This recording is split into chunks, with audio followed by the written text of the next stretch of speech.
12 a 17, a palavra de Deus nesse texto, ele traz profundas revelações a respeito de Jesus Cristo. Ele diz assim: dando graças ao Pai, que nos tornou dignos de participar da herança dos santos no reino da luz, pois Ele nos resgatou do domínio das trevas e nos transportou para o reino do seu Filho amado. Aqui nós temos lições que são muito importantes para a nossa vida.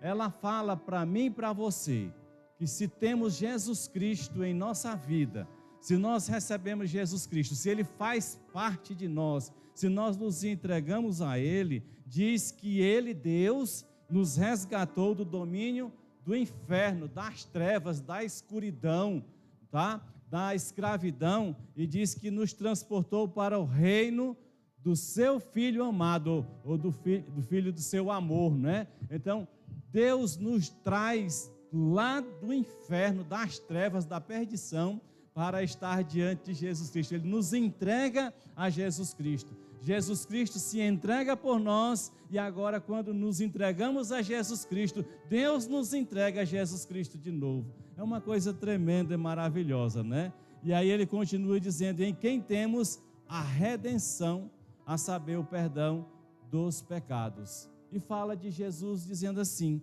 Ele é a imagem do Deus invisível. Nós fomos feitos imagem e semelhança de Deus.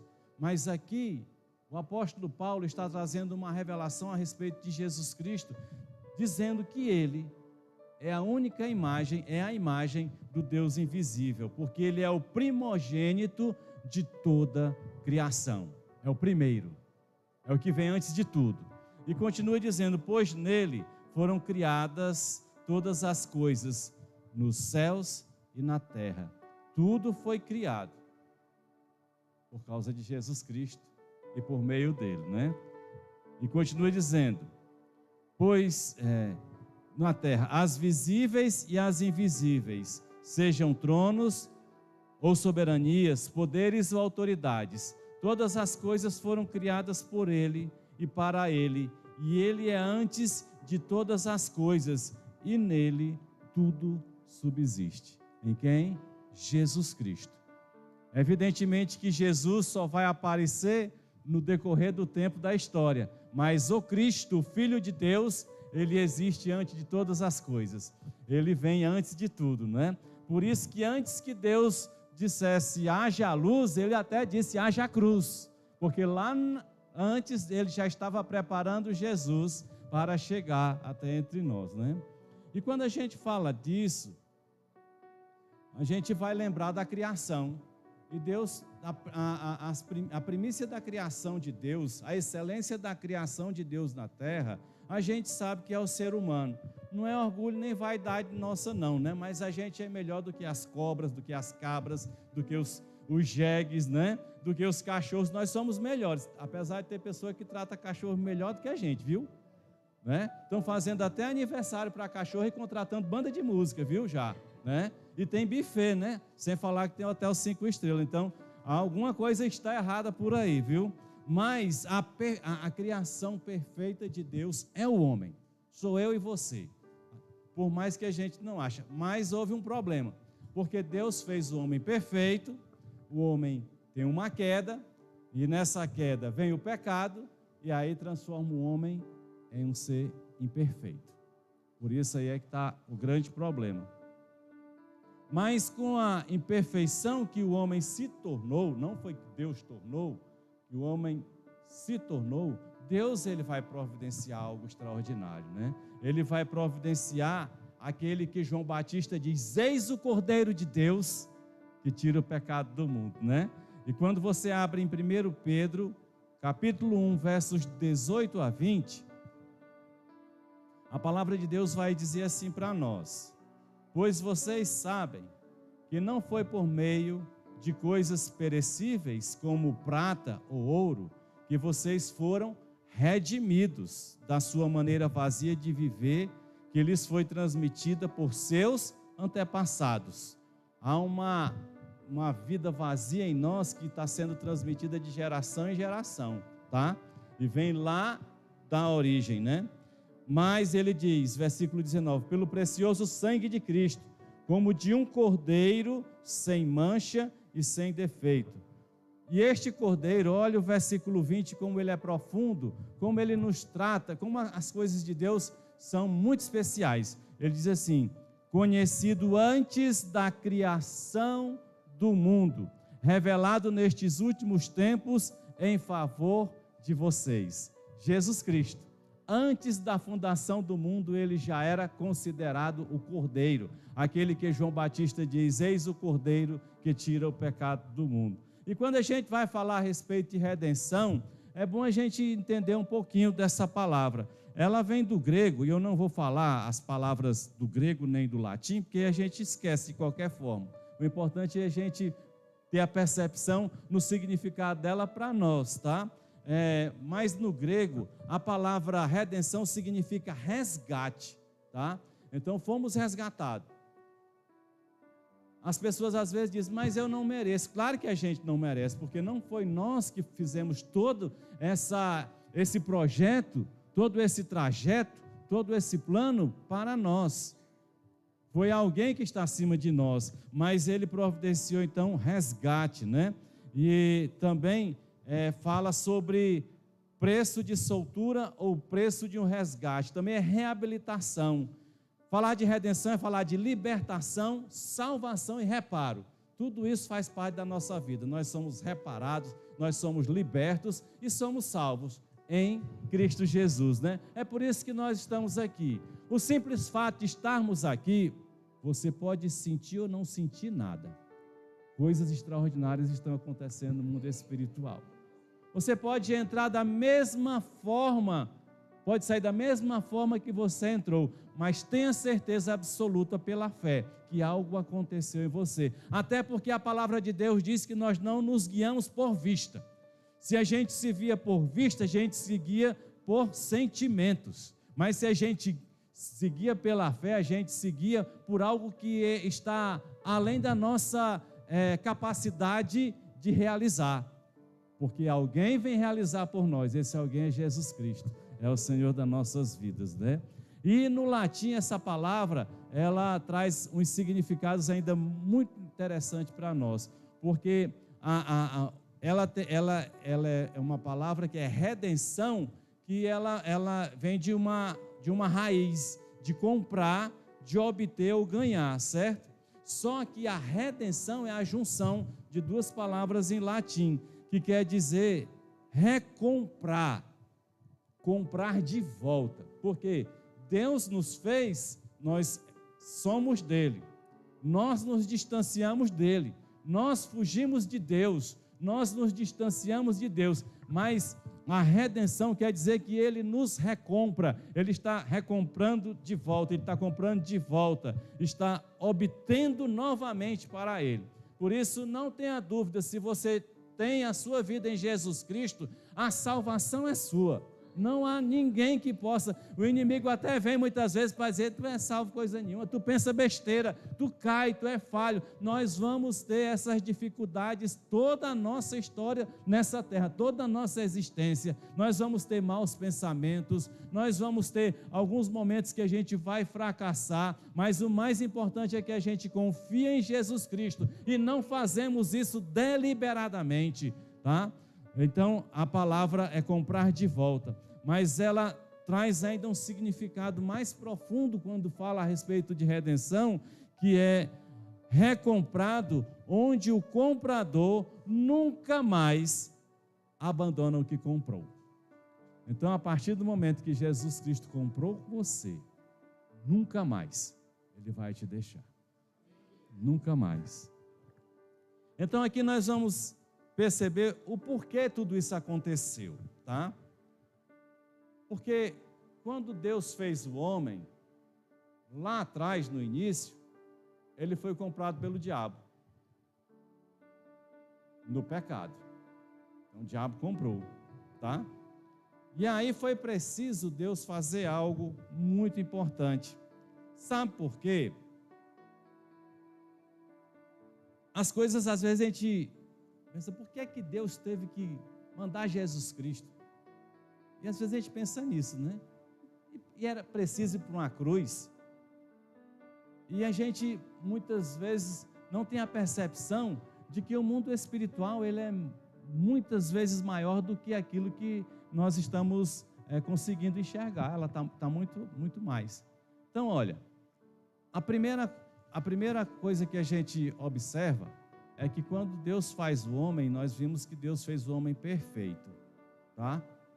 Quem pecou não foi um homem imperfeito. Quem pecou foi um homem perfeito. Quem caiu foi um homem perfeito.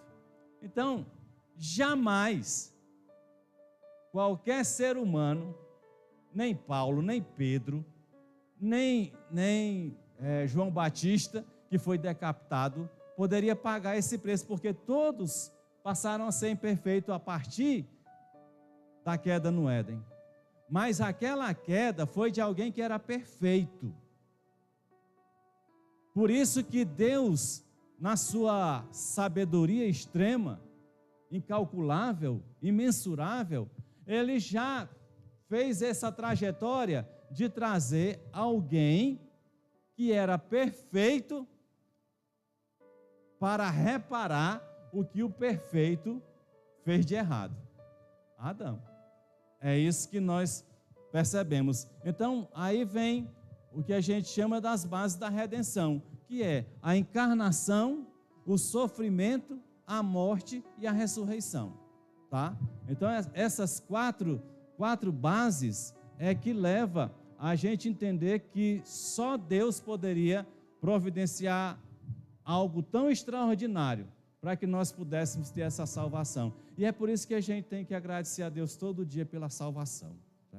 A gente agradece a Deus todo dia pelo feijão que come, porque a gente gosta dele entrando na boca, né? Aquele feijãozinho e tal, aquela coisa toda. Outros gostam de picanha, outros de pizza, né? Mas a gente agradece a Deus todo dia. Mas a gente precisa aprender a agradecer a Deus todo dia pela salvação, porque foi algo muito profundo, extraordinário, além da nossa capacidade, além da capacidade de qualquer homem realizar, né?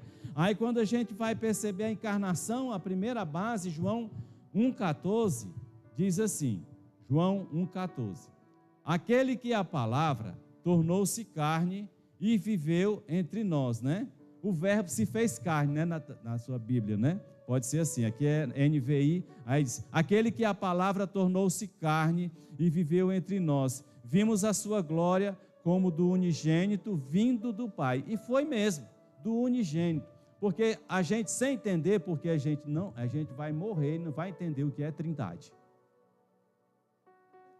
A gente vai morrer e não vai entender o que é trindade, porque isso é lá com Deus. Porque esse 3 em 1, não é como o som 3 em 1 que tinha antigamente não, que era radiola, rádio e toca-fita, que era o 3 em 1, né? O que Deus é, na sua perfeição, a gente não consegue entender não, muita gente quer descobrir, eu já sei o que é a trindade, muita gente procura saber coisas que não, o que a gente tem que entender é que nós somos seres humanos que caímos, pecamos e somos carentes dele, né? É isso a gente tem que entender bem direitinho, né? Tá certo? Aí ele diz que fez carne e habitou. Como Adão antes do pecado era um ser perfeito, até o dia que pecou, né? Tá certo? Então, para pagar pelo erro de Adão, era preciso um ser humano perfeito, ou seja, ter natureza humana, mas dignidade infinita. Para ter dignidade infinita, ninguém na terra tinha. Dignidade infinita, só Jesus Cristo. E também tinha natureza humana. Jesus chorou, Jesus comeu peixe, Jesus, ele foi para a festa, Jesus se alegrou, então era ser humano, tá? Jesus teve fome, Jesus teve sede, lá no deserto a gente tem tudo isso, né? Tá? Então, mas ele tinha natureza humana, mas ele tinha dignidade infinita, ou seja, ele nunca pecou e era um ser eterno, tá? E 1 João 4,2 então vai dizer para a gente: vocês podem reconhecer o Espírito de Deus deste modo: todo aquele que confessa que Jesus Cristo veio em carne procede de Deus, porque ele tem dignidade infinita, Jesus. Ele veio de Deus. E quem confessa Jesus Cristo, ele também vai proceder de Deus, porque ele está confessando Jesus Cristo. E Filipenses 2, 5 a 8, falando ainda a respeito da primeira base, que é a encarnação, nós vamos ter aqui o seguinte, que ele diz assim, Filipenses 2, 5 a 8. Seja a atitude de vocês a mesma de Cristo Jesus, que embora sendo Deus, não considerou que o ser igual a Deus era algo a que devia apegar-se, tornou-se homem. Mas esvaziou-se a si mesmo, vindo a ser servo, tornando-se semelhante aos homens. E sendo encontrado em forma humana, humilhou-se a si mesmo e foi obediente até a morte e morte de cruz.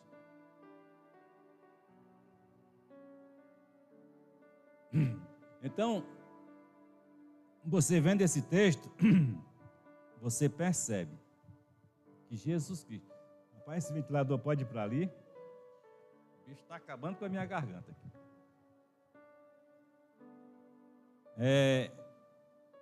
Ele, sendo encontrado em forma humana, humilhou-se a si mesmo e foi obediente até a morte e morte de cruz. Aqui está todo o traçado dele. E aí a gente vem com uma indagação. O homem nasceu pecador depois de Adão, depois da queda. O homem nasceu pecador, por isso ele peca. Aí vem um trocadilho que diz assim: ele não é pecador porque peca, tá? A gente não se torna pecador porque peca. É pelo fato de já nascermos pecador que nós pecamos. Por isso todo ser humano peca. O pecado não é uma opção na vida do ser humano, todo ser humano peca. As criancinhas, quem foi que ensinou alguém a mentir? Aquelas criancinhas, elas começam a crescer, começam a fazer a coisa errada, e dizem: não fui eu não, mamãe. Começam a mentir. É uma coisa impressionante, tá?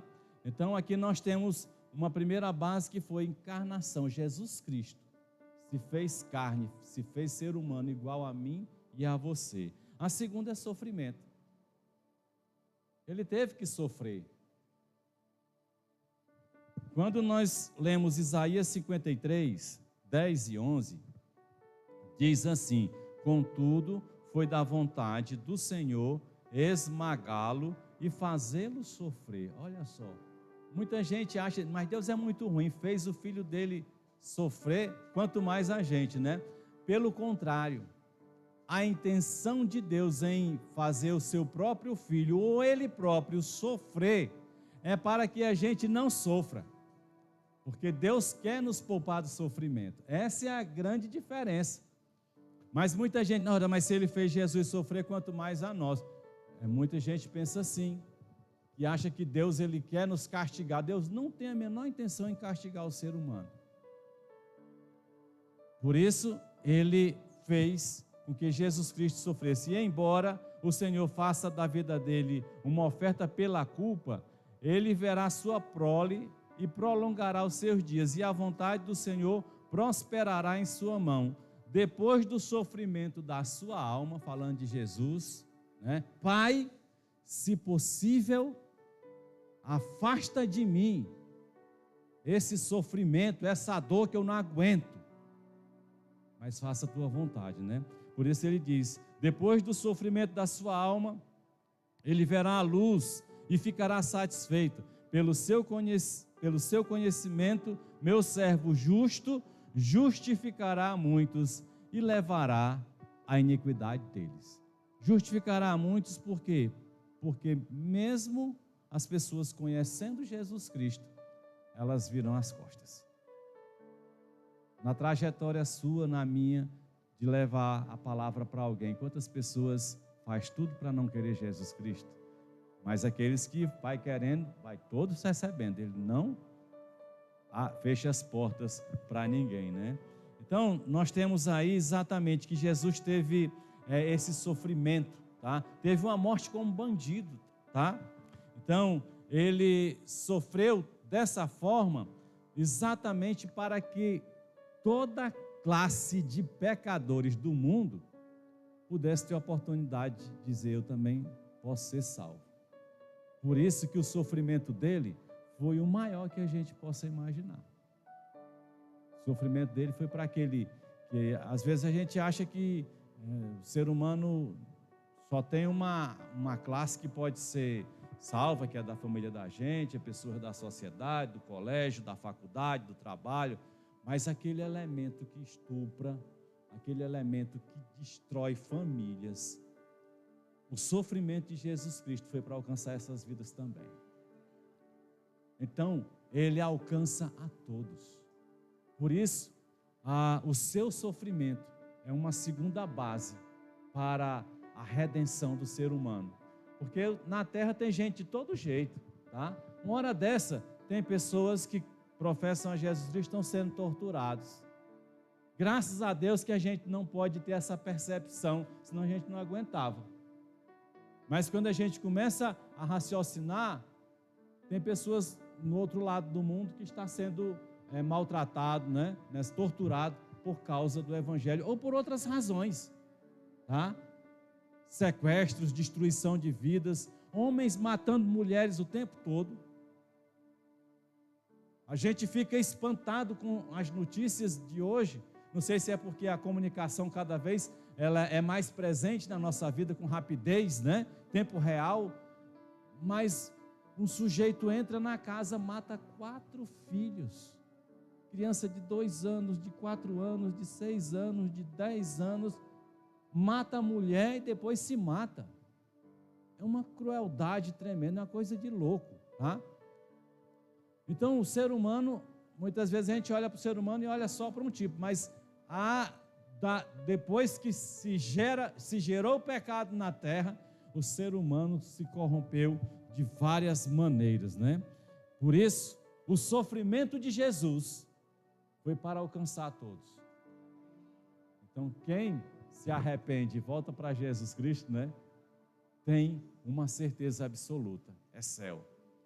E às vezes até os irmãos dizem assim: esse aí não deveria ir para o céu não. Talvez quem diz isso é quem não deveria ir, né? Porque está julgando, e a gente não pode julgar ninguém, não é isso? A terceira base é a morte.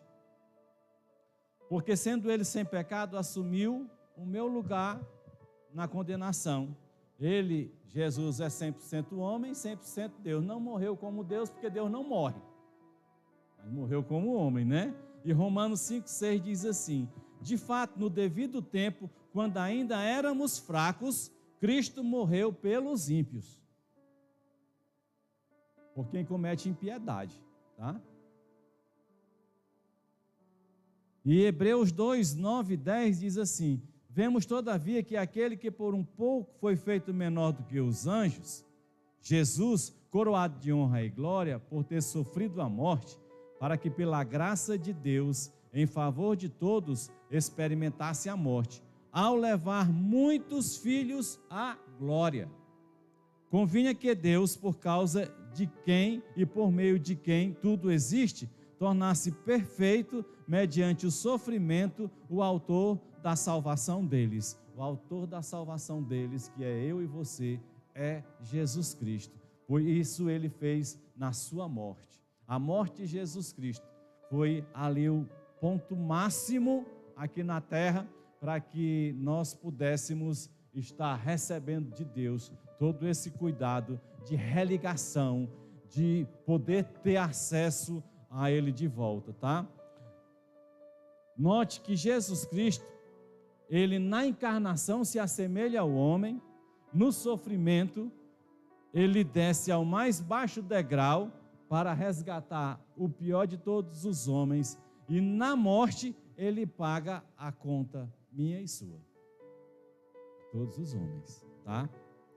E Hebreus 9, 16 e 17 diz assim: no caso de um testamento, é necessário que comprove a morte daquele que o fez, pois um testamento só é validado no caso de morte, uma vez que nunca vigora enquanto está vivo aquele que o fez. Então, se A pessoa faz um testamento, tem muitos bens, e faz um testamento e deixa alguns bens para alguém, aqueles bens só vai chegar para a pessoa depois que ela morrer, tá? Enquanto ela não morrer, a pessoa não tem direito. Pode estar o testamentozinho, as testemunhas, está lacrado lá no cartório, ele não pega nada, não tem nada. O problema, por isso quem faz testamento nunca avisa para quem está deixando as coisas, né? Porque o sujeito vai ficar todo dia pensando, morre, bicho, né? Morre porque é para poder ele pegar, tá certo? É desse jeito, viu? Tem pessoas que têm muitos bens, né? Que já está mais para lá do que para cá. Aí fica os parentes tudinho, rapaz, ele não vai não, ele vai continuar vivendo, doido para pegar os bens, é uma confusão medonha. Vai lá nas varas de sucessão de família, essas coisas, você vê a confusão do povo, tudo querendo que... E na hora do enterro, quando a pessoa tem muitos bens, eu já fico dizendo, não, vou ficar com essa casa, outro, não, há confusão dentro do enterro, porque as pessoas querem, mas as pessoas só vão ter acesso aos bens depois que o outro morre. Ah, entrou em coma, está lá, não tem acesso, porque em coma está vivo. Só depois do atestado de óbito é que tem direito. Jesus Cristo morreu, porque aquela cruz ali tirou o sangue dele todinho, arrebentado. Eu acredito que se não fosse a cruz, ele já ia morrer com aquele sofrimento que ele teve, com aquele chicote, não é? Não tinha como escapar do negócio daquele, de tanto sofrimento, de rasgar a carne todinha com aquelas pontas de ferro enferrujadas, né? Tá? Mas ele morreu. E quando ele morre, a palavra de Deus diz que o testamento deixado passou a ser nosso. Então, os bens de Jesus, nosso Senhor, nosso Salvador, também pertencem a nós, porque ele morreu. O testamento passou a ter valor. Então, você tem direito. Você tem direito à vida eterna com ele. Você tem direito ao céu. E ninguém pode arrancar isso de você. Viu? Tá certo? Continuando, estou terminando, viu? Colossenses 1:22 diz assim: mas agora ele reconciliou pelo corpo físico de Cristo, mediante a morte, para apresentá-los diante dele, santos, inculpáveis e livres de qualquer acusação. O diabo não pode nem dizer nada contra você, porque Jesus Cristo, o sangue dele agora está em você. E o testamento de Jesus é que aquele sangue derramado na cruz do Calvário alcançou a mim e a você e foi espargido sobre nós, tá? E para finalizar, a última base de redenção, baseado nessa meditação aqui, é a ressurreição. Porque se não tivesse Jesus ressuscitado, aí tinha um problema para nós, né? Tudo deu certinho, mas na hora final complicou, né? 1 Coríntios diz uma coisa bem interessante. 1 Coríntios 15, 53, 54. Pois é necessário que aquilo que é corruptível se revista de incorruptibilidade, e aquilo que é mortal se revista de imortalidade. Quando, porém, o que é corruptível se revestir de incorruptibilidade, e o que é mortal de imortalidade, então se cumprirá a palavra que está escrita: a morte foi destruída pela vitória. A ressurreição de Jesus, após a sua morte na cruz do Calvário, nos dá a certeza de que a morte morreu. A morte foi destruída. Você pode parar a sua existência nessa terra, mas ela vai continuar, porque você vai continuar vivo.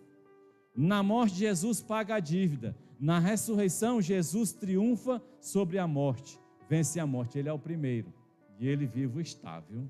1 Coríntios 15, 12 a 21, ora, uma confusão que aconteceu lá e acontece nos dias de hoje também. Muita gente quer confundir a cabeça da gente, desse mesmo jeitinho aqui, tá?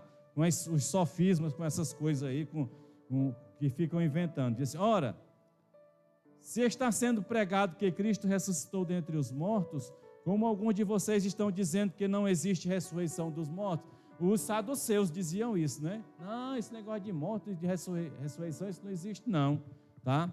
E se não há ressurreição dos mortos, então nem mesmo Cristo ressuscitou.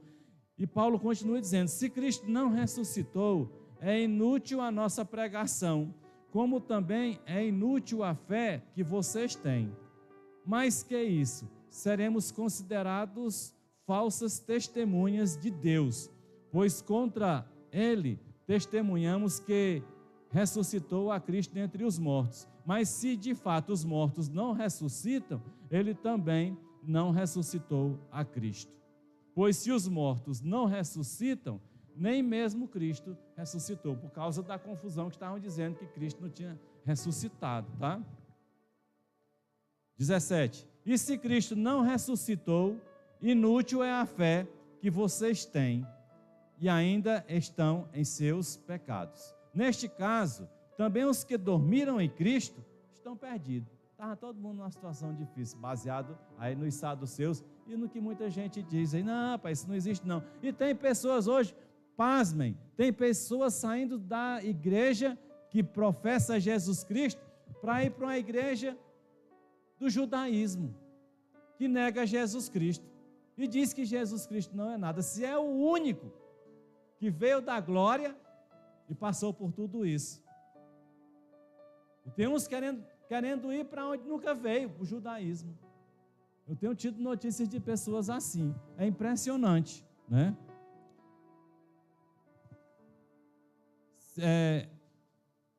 Se é somente para esta vida que temos esperança em Cristo, dentre todos os homens somos os mais dignos de compaixão. É uma tristeza se Jesus Cristo não desse para nós a salvação. Mas o 20, Paulo diz com toda clareza, mas de fato, Cristo ressuscitou dentre os mortos, sendo as primícias dentre aqueles que dormiram. Visto que a morte veio por meio de um só homem, também a ressurreição dos mortos veio por meio de um só homem, Jesus. Amém? Nessa ressurreição, preste bem atenção, para você não perder o fim da história, para você não saber, e agora, o que é que eu faço? É ou não é? Quando Jesus ressurge dentre os mortos, tá? Ele é levado, quando ele morre, ele é levado lá daquela cruz do Calvário, né? Olha, um grande milagre aconteceu entre a cruz e a tumba. Sabe qual foi? É que todo morto em cruz era bandido, certo? E bandido não poderia ser enterrado, não poderia ter um sepultamento digno. Tinha que ser jogado lá no Vale da Maldição, no Vale do Inom. Era um lugar onde tinha dejetos, porcaria de todo jeito, lixo. Então, todo crucificado era jogado ali, ninguém podia pegar. E Jesus Cristo era o destino dele, porque ele morreu numa cruz, ele morreu como bandido. Só que Deus já tinha providenciado José de Arimateia, que chega para Pilatos, amigo de Pilatos, um homem poderoso, rico, José de Arimateia, e disse, me dá o corpo dele. Imediatamente Pilatos faz lá um decreto dizendo, o corpo deste Jesus Cristo seja entregue a José de Arimateia para que ele faça o sepultamento onde ele quiser. Ele faz o decreto, viu? Porque os romanos já tinham uma legislação já avançada naquela época.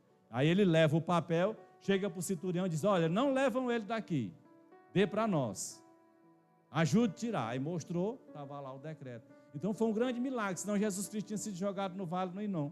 Mas Salmo diz que ele foi contado entre os malfeitores, mas que ele foi para uma sepultura que nunca ninguém tinha usado, que foi que José de Arimateia deu para ele. Então já houve um extraordinário milagre aí, cumprindo-se as profecias. Mas quando ele está lá na tumba, agora preste atenção, as mulheres foram para lá, né? Olha, igreja sem mulher não funciona, né? O pessoal quer recriminar a mulher, uma confusão medonha. Mas a igreja sem mulher não dá certo. A mulher fala muito, rapaz, é coisa boa demais. Mulher fala, age, vai, tem sentimento, faz um monte de coisa. O homem é muito sério, é muito não sei o quê, é parado, é sentado, gosta de uma cadeira, gosta de uma rede, é uma confusão. Mulher não, mulher vai para círculo de oração, faz tudo, né? Pois bem, a mulher correu lá. Mas naquela época a mulher não valia nada. Olha, mulher, cachorro e criança não valia quase nada. Cachorro valia um pouco melhor, mais do que criança. E mulher valia menos do que os dois, gente. É cruel isso, né? Naquela época. Então elas foram para lá porque elas eram vistas como pessoas inferiores, mas viram Jesus Cristo foi falar, ninguém acreditou. Aí lá se vem, né? Mas depois foi propagado um boato que o sumo sacerdote pegou e disse, pagou, subornou, disse, vocês vão dizer que ele foi roubado pelos apóstolos. Eles levaram. E surgiu esse boato, tá? Dizendo que os discípulos tinham furtado o corpo de Jesus. E houve uma investigação por Roma. Não está na Bíblia, mas há livros relatando que houve investigação. Colocaram o Vale do Inon de cabeça para baixo atrás do corpo de Jesus. Saíram procurando em todo canto, nas casas, fizeram de tudo e não encontraram. Por quê? Jesus tinha ressuscitado. Né? A última constatação que nós podemos ter, preste bem atenção nisso, que é importante. Uma constatação que Jesus Cristo realmente ressuscitou, tá? Testado, é que se ele não tivesse ressuscitado, tivesse sido levado pelos apóstolos, aí eu pergunto para vocês, qual é o apóstolo que ia morrer, ser decapitado, entregar a sua vida, sabendo que Jesus Cristo não tinha ressuscitado? Nenhum. Mas, de todos os apóstolos, só João não morreu de uma morte cruel. Todos os apóstolos, para provar para a gente que eles viram Jesus vivo. Porque ninguém morre, ninguém sofre assim se não tiver algo muito forte dentro de si para entregar. Então houve essa constatação. Estevão foi o primeiro ali apedrejado, falando a palavra de Deus. Então, meus queridos, 1 Coríntios 6,14 diz, por seu poder, Deus ressuscitou o Senhor e também nos ressuscitará. Então, se você ainda não tem Jesus Cristo, se encontre com Ele nessa noite, onde você está. Não deixa para amanhã. As pessoas dificultam tanto receber Jesus Cristo. Uma vez eu estava evangelizando lá em Canindé, é uma cidade muito católica, e eu cheguei numa casa e a gente começou a falar a Bíblia para uma senhora, e quando a gente falava da palavra de Deus para ela, quando a gente ia citar um versículo, ela continuava e ainda citava o outro, tudo da cabeça dela. Eu digo, danou-se, a mulher sabe a Bíblia mais do que a gente. Ia falando, eu digo, e agora, meu Senhor, o que eu faço? Aí no final disse, eu sei que a senhora sabe a Bíblia, mas eu queria lhe fazer uma pergunta. A senhora entrega a sua vida para Jesus Cristo? A senhora quer entregar? Aí ela olhou para mim assim e disse, não. Não. Porque as pessoas têm uma dificuldade de entregar a sua vida para Jesus. Mas eu creio que o Espírito Santo é quem quebra essa dificuldade, quem quebra o coração. Então, e não tem problema não você aceitar Jesus Cristo, é a coisa mais simples, abra seu coração, diga, eu entrego minha vida. O resto Ele é quem faz. Não sou eu não, nem você, nem é o pastor não. O pastor não tem condição de fazer nada por você, a não ser orar e chorar. Só isso. Não é? Então, por seu poder, Deus ressuscitou o Senhor e também nos ressuscitará. Atos 2:24. Mas Deus o ressuscitou dos mortos, rompendo os laços da morte, porque era impossível que a morte o retivesse. Romanos 4:25. Ele foi entregue à morte por nossos pecados e ressuscitado para a nossa justificação. Então, somos justificados, justos, por causa de Jesus Cristo. Então, esta é a meditação desta noite que Deus tem colocado para nós nesse lugar.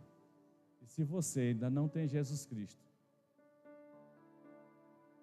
Não sei, eu não sei, sabe? Onde eu chego eu pergunto, pode ter. Não, mas já disse, todo mundo é crente, não tem problema não, vou perguntar assim mesmo. Eu vou perguntar, porque uma vez tinham 2 missionários